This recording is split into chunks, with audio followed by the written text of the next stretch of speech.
Hello and welcome to this video course on ranking your YouTube channel higher. Alright, so this is video number 1, and this is going to be the introduction to the YouTube video traffic course. Now, before we talk about the course, I want to make sure that you're in the right mindset. So I want to say that the goal here is to focus on building a brand. If you can start thinking that way, you're going to have a long-term strategy which will actually help you not only in the YouTube traffic and getting ranked on YouTube and getting natural organic traffic and all of that, but it'll also help you in many other ways as well. Now, while that may not make a lot of sense right now, it will in just a second.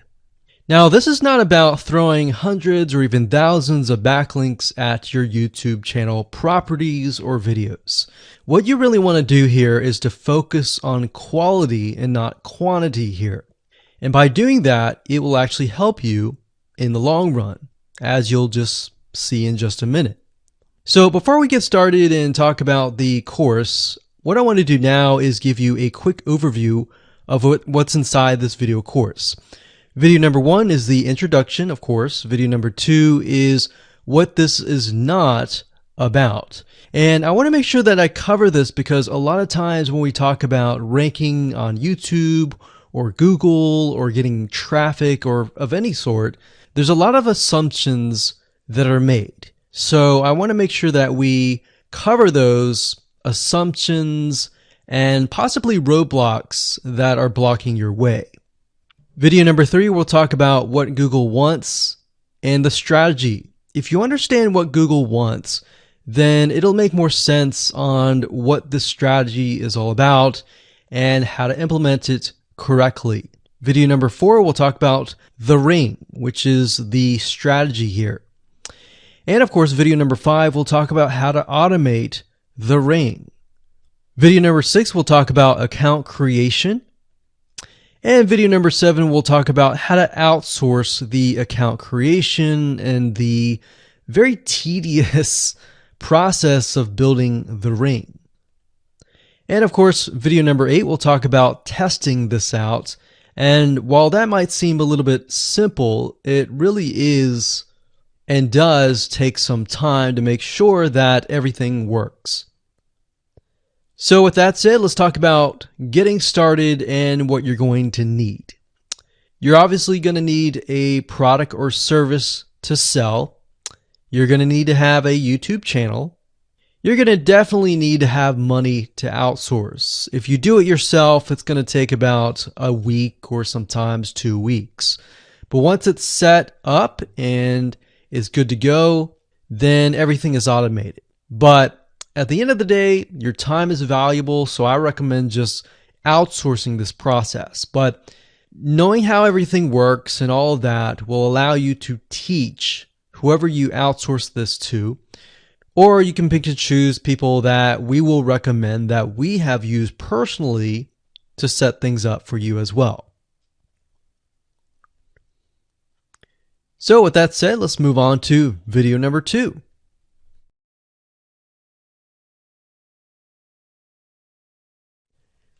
Hello and welcome back. This is video number 2, and we're going to talk about what this is not.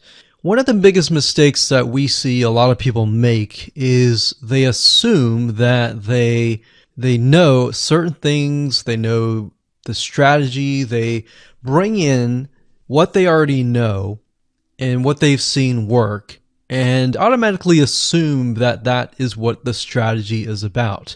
But by doing that, what ends up happening is we see that people set themselves up for failure. And we don't want that for you. We want you to be able to succeed as much as possible. So that's why I'm covering what this is not. All right. So to ensure that you're able to successfully implement this strategy, we want to discuss things that you do not want to do. So as I mentioned earlier in the previous video, this is not about throwing hundreds or even thousands of backlinks at your YouTube channel or at your properties. In fact, YouTube has become very, very smart in figuring out if you are actually gaming the system. So what we're trying to do here is think of a strategy that works long term. So you want to focus on quality and not quantity here. It's better to get a few backlinks that are of quality rather than getting thousands of backlinks that don't even relate to your content. And we're not talking about automated softwares either. So like I said, Google's very smart in figuring out how to detect fake backlinks or computer-generated backlinks. They're able to detect patterns. So what you're trying to do here is not follow any sort of pattern whatsoever. You want to make sure that it looks natural as possible, because otherwise Google will penalize you in the future. May not be this month, may not be this next year. It may be the 2 years later kind of thing, or it might be even this month. So what you really want to do is focus on a long-term strategy that is going to last. Now, obviously, we're not going to know exactly if the strategy is going to last or not, but part of the strategy is figuring out what Google wants and fulfilling that. Now, one secret to knowing whether a strategy will last or not is to ask yourself these questions. So this strategy, along with other strategies, you should ask this question over and over. Is this a shortcut? And does this seem spammy? And best of all, will this upset your visitors? So the people that are coming to your YouTube channel via google.com or any other site, is this going to upset them? Because if it does, then guess what? Google is not going to like what you're doing, because they care more about the people that go to Google or go to YouTube and type in a keyword. They care more about them because they are who they are catering to, essentially. So now that that is out of the way, let's discuss what Google wants, which is really the crucial step in understanding why the strategy will work. So now that you have an idea, don't upset the visitors. If it's spammy, if it's a shortcut, this is going to upset them, right? So what is it that Google wants in relation to this? Well, we'll talk about that in the next video.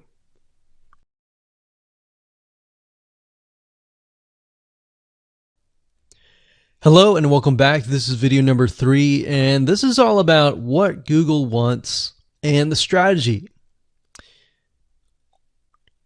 Now, we don't know exactly whether this is true or not, but based on the data that we have seen and based on the data that not only has worked for us, but for many others, is that Google likes brands. Now, it's not necessarily that they are particularly liking brands because brands make a lot of money or anything like that, but what we've realized are certain variables that make a brand stand out. So they don't exactly go out and tell people that they like brands, but based on the data that we have seen brands rank better. So why is that? Why is it that Google seems to rank brands better? It's because brands last long term, and they oftentimes provide value. Remember, going back to what makes the visitors happy, it's the value that they are offering, right? At least the majority. So you'll notice that brands tend to have a really good following of fans that love their content. So why is that important? Well, their concern isn't really necessarily the brand, but giving people that are searching certain keywords on Google or YouTube, giving them what they want. Now, you'll notice that brands attract a consistent following as well. So Google likes it when they find that there's not only a good following, but a good engaging and good interaction. So their fans click and engage with their content more. And YouTube likes that. They love engagement. If you take a look at videos that rank really well, you'll notice commonality and you'll notice that they have a lot of likes, they have a lot of comments. Essentially, they have engagement. And engagement is essentially the currency of YouTube. So whether somebody gets a bad comment or a good comment, a comment is a comment. A comment essentially, if you think about it, is worth about $1. Now, we're just saying that because it's like currency, engagement. Now, this means there is a higher CTR, or in other words, click-through rate. So if you have fans that really love a specific brand, they're most likely going to come back over and over again, right? So higher engagement is what Google likes to see. Higher engagement means that the fans really like the content. So this is based on the data that we have received and based on the data that we have observed. So the strategy here is to make sure that you look like a brand and you do backlinking like a brand. Make sense? So what does backlinking like a brand look like? Well, if you think about the visitors that are coming to that brand, they are looking at it, they're engaging with it, they're sharing it with their friends. Now, like I said earlier, there's no exact this is the way it is, but based on the data that we have gathered over the years and what we see, what works and what hasn't, we can safely say that looking like a brand will be better for your YouTube channel. And of course, gathering a fan base and a good following that is interacting with your content is also key. Now, if you look at brands, they have many social properties besides YouTube channels. They've got Facebook.com, they have Twitter, they have Snapchat, and more. So it only makes sense for your brand to have the same properties in your brand name and interlinking to each other, right? So let's say, for example, that you upload a video to YouTube.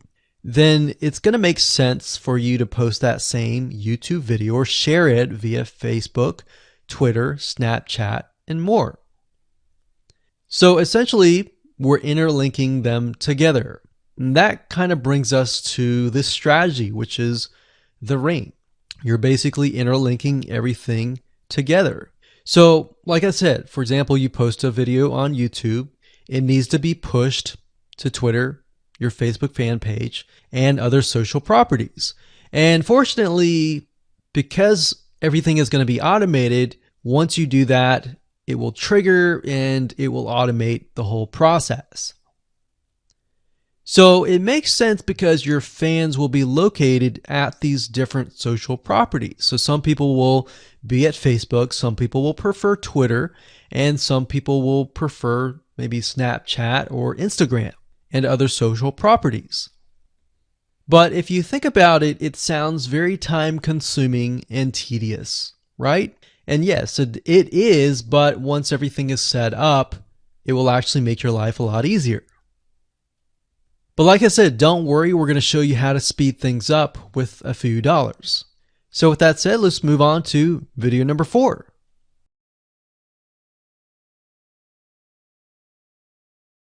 Hello and welcome back. This is video number 4. And we're going to talk about the ring, which is the strategy.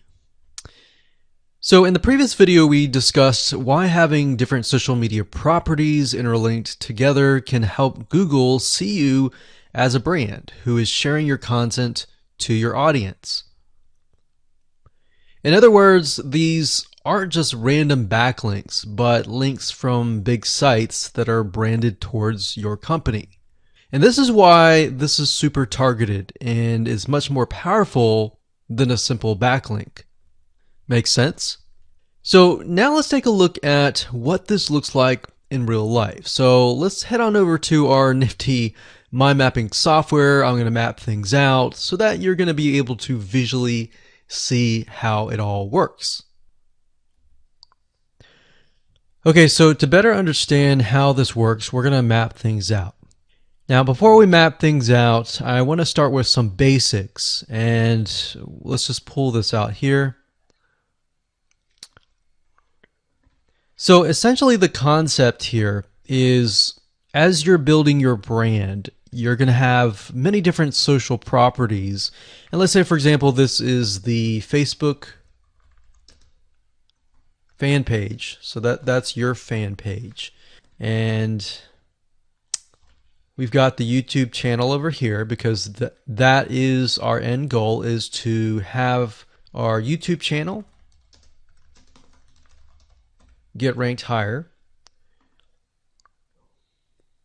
So essentially what we're doing is we're getting a backlink from this to here. And this could be Facebook, it could be Twitter, it could be Instagram, it could be any other social media platform. But it has to be branded towards you. It can't just be somebody else's fan page unless it is actually related. But if it's related and if it's branded as yours and it's linking to your YouTube channel, that essentially is a vote of confidence, but also it shows YouTube that you're interlinking. So that's basically the concept here. Now, if we dig a little deeper, basically what we want to set up is every time we upload a YouTube video and it gets posted, maybe it gets posted publicly, what ends up happening is we push that YouTube video and get it embedded onto the Facebook fan page, the Twitter page, the WordPress page, and all of that.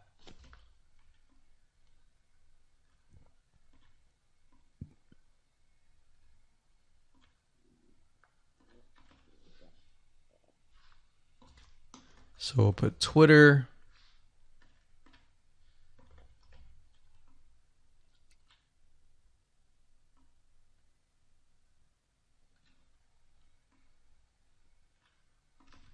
And we'll do WordPress. So as you can imagine, you've got the centerpiece here. You've got different social media platforms that are posted.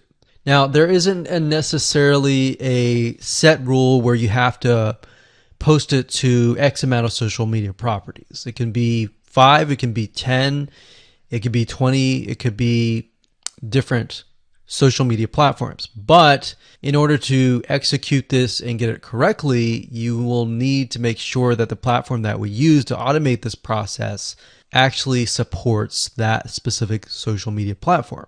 So essentially this is what works, and this is basically what it is. So obviously in order to get this to work, you'll need to have a YouTube channel, you'll need to have the Facebook fan page, you'll need to have all these items in hand. So you'll need to have the username and password and all that. And we'll talk more about account creation later, but I just wanted to give you kind of a gist of what everything looks like and the visual map of it all.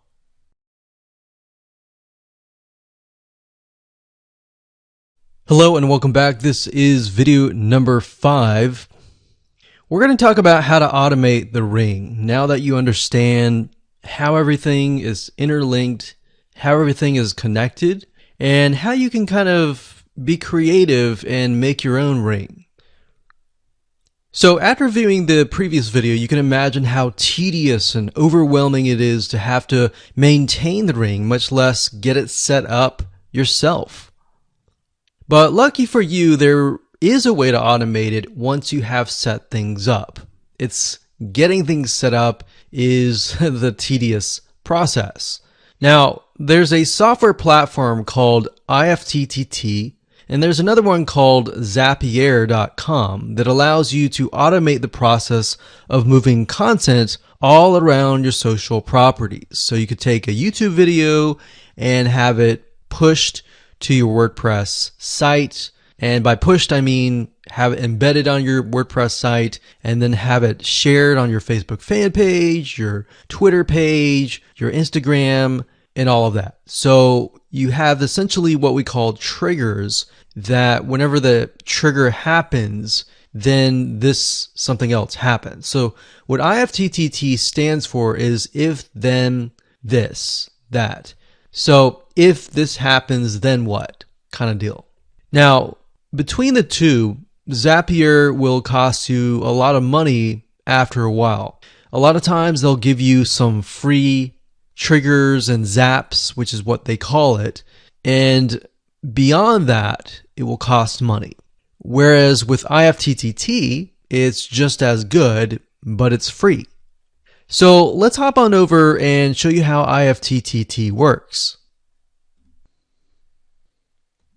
Okay, so if you head on over to ifttt.com, that's IFTTT, 3Ts.com, you'll see this page. You can go ahead and create an account, and you'll find a lot of really cool, interesting triggers, is what we call it, in IFTTT. So what a trigger is let's say you upload a YouTube video, and then the system detects that the video has been uploaded.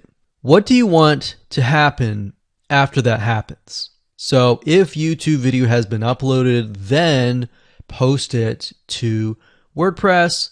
Then after that, take the post on WordPress, maybe post it elsewhere, or post the YouTube video to Twitter, and so forth and so forth. So as you can imagine, this does get tedious, but if you map things out, if you know ahead of time what it's going to look like, then you can simply look at it and say, okay, I'm pointing YouTube to Twitter. So anytime video has been uploaded to YouTube, then it simply gets pushed or embedded into Twitter.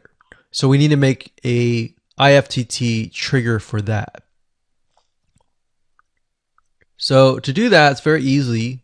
All you have to do is go to My Applets up here, and you can do a search for applets. Now services over here, I'm not going to click that, but this tab here allows you to essentially connect to all the services that you're going to be using. So for example, as you can see here, I've got Tumblr to Weebly, RSS to Google Drive, a YouTube like to OneNote, YouTube like to Facebook page. And the reason why you might want to have YouTube likes is, let's say for example that you already have maybe 50 videos on your YouTube channel, but you want to find a way to get those videos embedded. So what we figured out is that YouTube likes is the way to go. So obviously you can't re-upload a video that hasn't already been uploaded and is already getting thousands of views. The way you go about it is create a YouTube like trigger so that you can simply like it, and then it gets posted to throughout your network. Now, as you can see here, you can easily get lost in the mix of everything. So that's why I said visually map everything out first, and then from that point, then you can simply go in and set things up. So like Blogger to Weebly, YouTube to Facebook, YouTube to Blogger, YouTube to Instapaper, YouTube to DIIGO, YouTube to Google Plus page via Buffer, and all that. And we got YouTube to Tumblr, YouTube to Twitter. So it can go on and on and on if you really wanted to, or you can simply pick and choose what you want and what you don't want and go from there. Now, in order to turn them on, you can simply click here to turn them on. But for the sake of just showing you, this is what it looks like. So as you can see, the Tumblr to Weebly is activated. So when it is activated, it'll have the on button and the green light.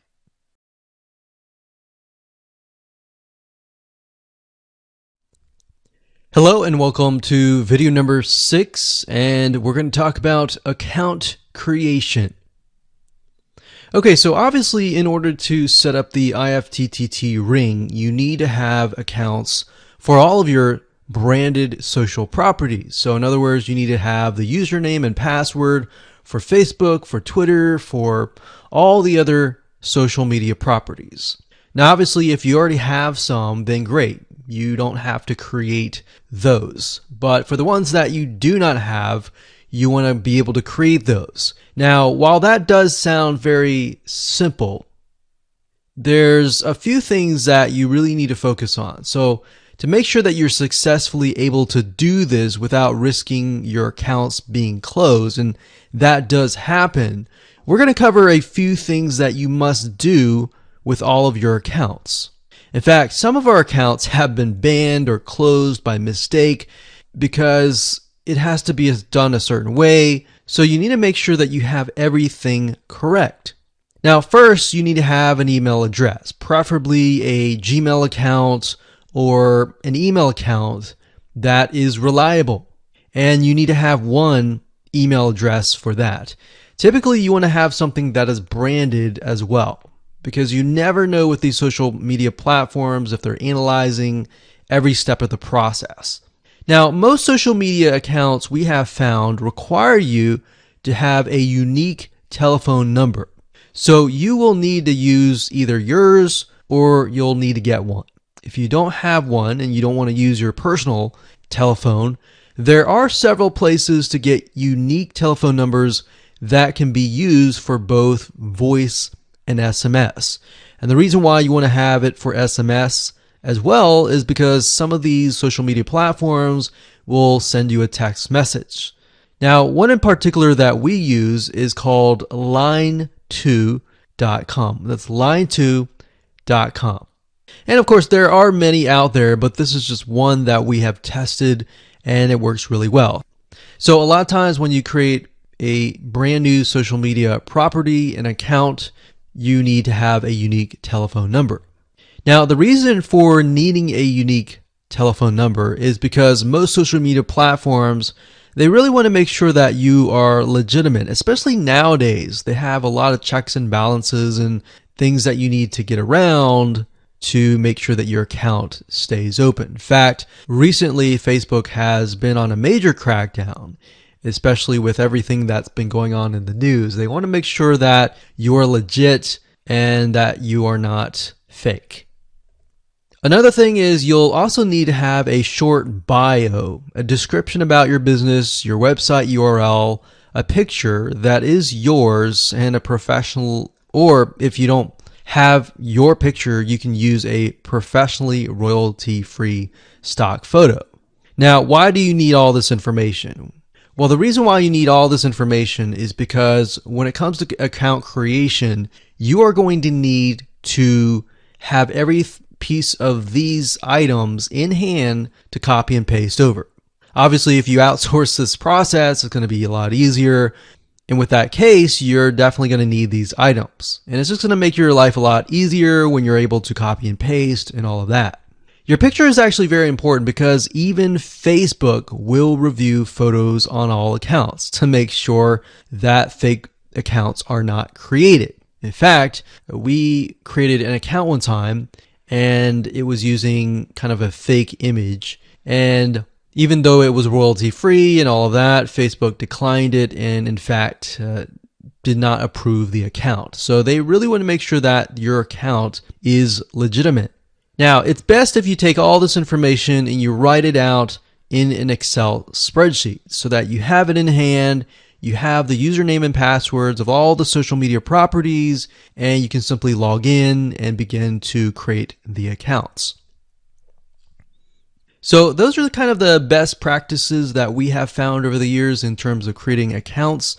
And while some of those seem very basic, the one that really stood out that was really important was making sure that you had that unique telephone number.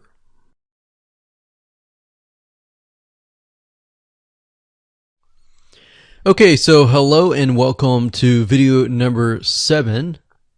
We're going to talk about outsourcing.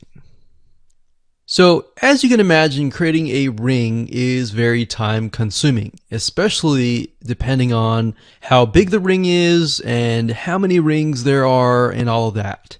So it can go anywhere from a few hours to a few days to even a few weeks. And that's the reality of it, is it takes hard work, but once it is set up and running, then you will begin to get better search engine ranking and you'll be able to get more exposure. So like I said, it can take a week or two for someone who's never done this before. In fact, if you outsource it, it's most likely going to take about a week for somebody who knows how to get things done, because account creation takes a lot of time, and then connecting everything from the triggers to the if-else statements and all of that. So what we found over the years is outsourcing is worth it. It's only about $50 to $100 if your 2 weeks are worth more.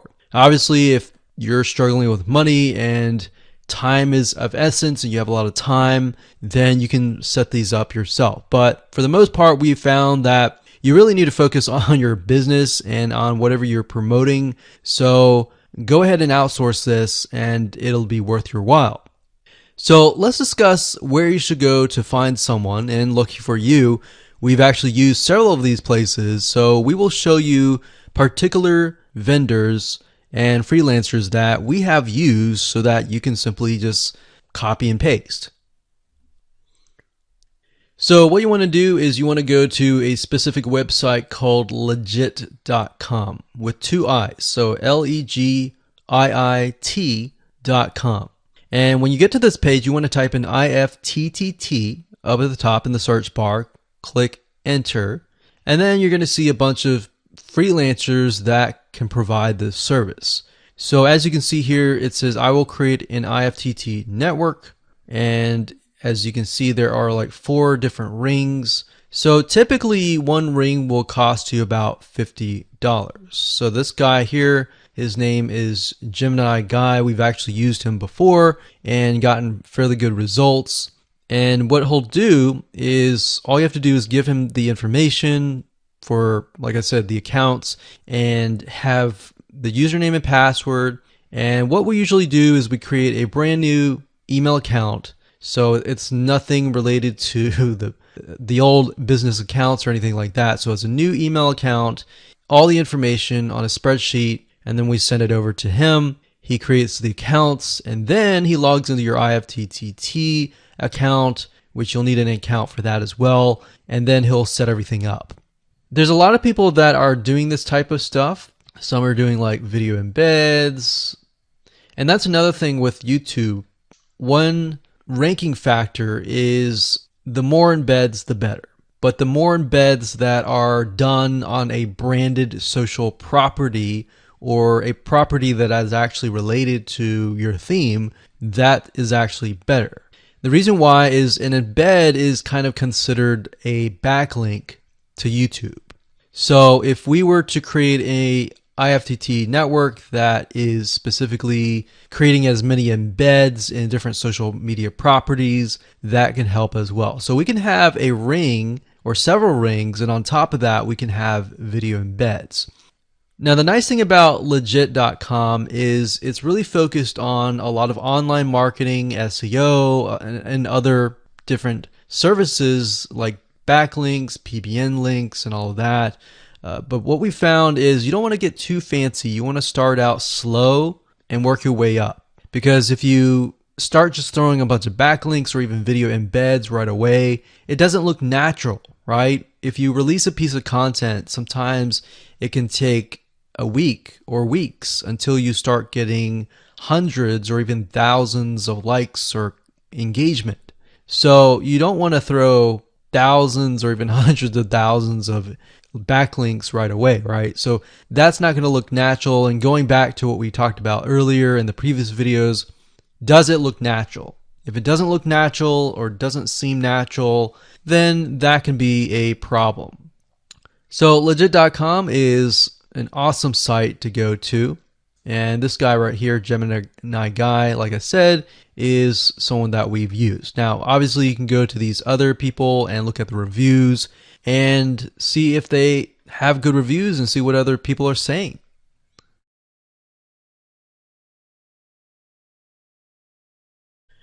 Hello and welcome to video number 8. This is all about testing and making sure that you understand how to test it to make sure that it works. Because I will say, once these are set up, a lot of times, sometimes they work. A lot of times, sometimes one of the items throughout the line does not work. So I'm going to show you how to troubleshoot it.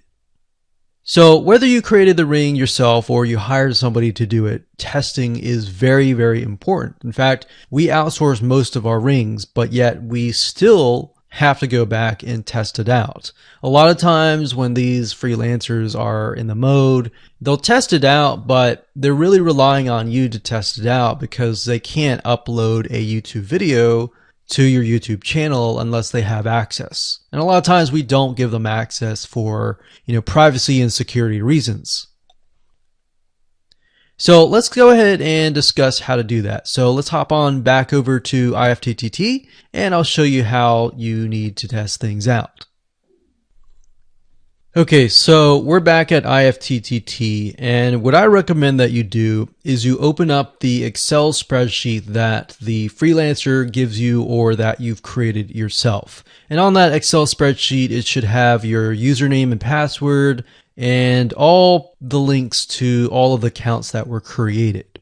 So in that case, how do we test it out? Well, obviously we're going to need to upload a video to YouTube. Now, I'm not going to do that now, but if you upload that, everything should work throughout the network. So the way you can test things out is simply by going to the websites that are in the Excel spreadsheet. So once you go there, if it has been posted, it works. If it's not working. If it's not working, then you'll need to kind of troubleshoot it. Either get the guy who created the ring to help you out, or if you did it yourself, this is basically what you need to do. So you need to check through and figure out what's not working. So if we found that the YouTube video is not being posted to blogger.com, we need to figure out why. So we need to go to the applet. So this in case is the YouTube like to Blogger. So it's a little bit different than the upload to YouTube channel.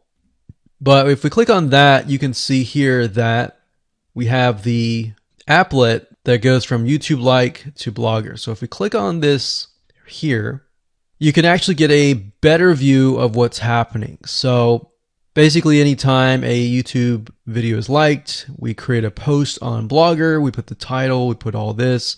Now we need to figure out why. Usually a lot of times the reason why it's not posting is because it's not connected to the account. So you want to make sure that it's actually connected. If it is connected, then sometimes you'll need to look at, for example, this. Is it posting the title and maybe not the video? Or is it not posting everything? If it's not posting everything, it usually means it's a connection issue. If it is posting like the title but not the body or the YouTube, then maybe it's the embed code is incorrect. So you can check that. So really what it comes down to is just trial and error. But if you really outsource this, it's really going to be a lot easier. But that's what we found to be the case, and most of the time is that the services are not being connected. And I will say IFTTT sometimes can be hit or miss, and sometimes in that case the services may or may not be working. And that's really reliant sometimes on the YouTube channel, the social media platform, and all of that. So hopefully those tips can help you along the way when it comes to testing.